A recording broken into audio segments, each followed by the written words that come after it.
All right, I feel compelled to look at yesterday's a very full day of January 6th Trump riot, insurrection, coup, anti-democracy hearings held by the January 6th committee in the House of Representatives. Yesterday was a day where we learned some very important things, and we're going to go through them step by step. First and foremost, one question that we've been asking about Trump world's view of the 2020 election is, do they really believe Joe Biden stole it, or do they know Joe Biden won, but they just say it to show that they are on the team?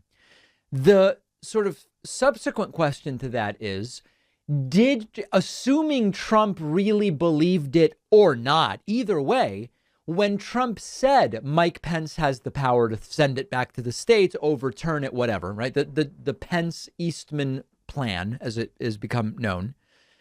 Did Trump genuinely think that that's something Mike Pence could do? Or did he know that that's not something Mike Pence could do? Maybe the biggest revelation from yesterday in the hearings is that Greg Jacob, former counsel to Mike Pence, told the committee, John Eastman, the lawyer who wrote up the plan for what Pence could do to try to flip the election, John Eastman said to Trump on January 4th, this plan is against the law. This is a critical piece of testimony. Take a look at this. When exactly did President Trump know that it would be illegal for Mike Pence to refuse to count electoral votes? Right. Here is one sample of testimony given by one of the witnesses before us today, the Vice President's General Counsel. Did John Eastman ever admit, or in front of the president, that his proposal would violate the Electoral Count Act? I believe he did on the 4th. That was January 4th, 2 days before the attack on Congress. Okay, so we're building a timeline here. All right. Trump retrospectively is saying Pence could have flipped it. I believe Pence could have flipped it. Would have been fine. I know because you watch this show and I know you know this, and I know Pence could not flip it. The John Eastman letter saying, here's how Pence flips it, was bogus, not something that Pence could actually do.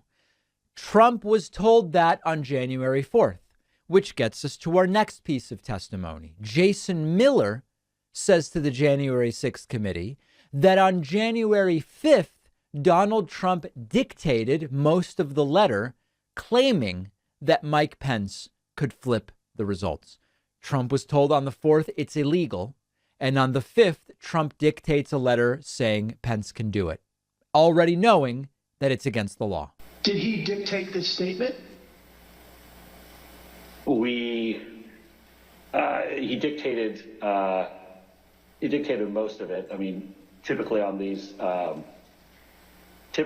might have a couple of wording suggestions, or maybe I have a sentence or a rough framework or something of that. But I know with specificity on this one that it was me and him on the phone talking through it. And ultimately the way this came out was the way that he wanted to. So January 4th, Trump is told the plan for Pence to flip it is against the law. January 5th, Trump dictates a statement saying Pence can flip it, even though he had already been told that he couldn't. And then in this third clip, Congressman Aguilar points out that Trump released a statement that he knew to be false on January 5th. That is exactly the point that we are making here. And the committee was able to make the same point. Even though the New York Times story was indisputably correct, Donald Trump denied it.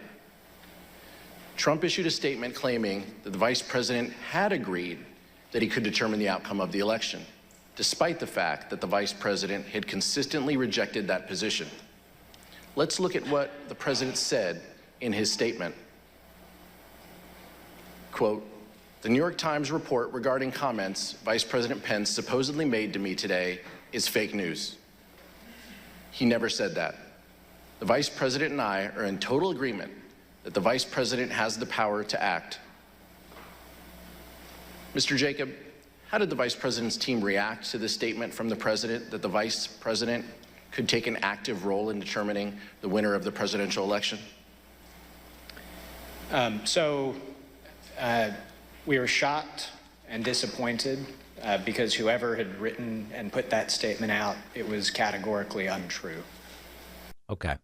So the full story as we now understand it with regard to Trump, and we'll get to Eastman in a second, the lawyer. Trump was told January 4th, this is not something Pence can do. Trump dictated a statement on January 5th saying this is something Pence can do, and later falsely claimed Mike Pence agrees that this is something he can do. None of that was true. So that's Trump. Let's now go to John Eastman. One of our sponsors is Airly, the delicious crunchy crackers that are fighting climate change. Did you know over 25% of greenhouse gases come from the global food supply chain? A lot of companies talk about getting to net zero carbon emissions by 2030 or whatever date. Airly has been net zero since day one, and they will never be a net carbon emitter.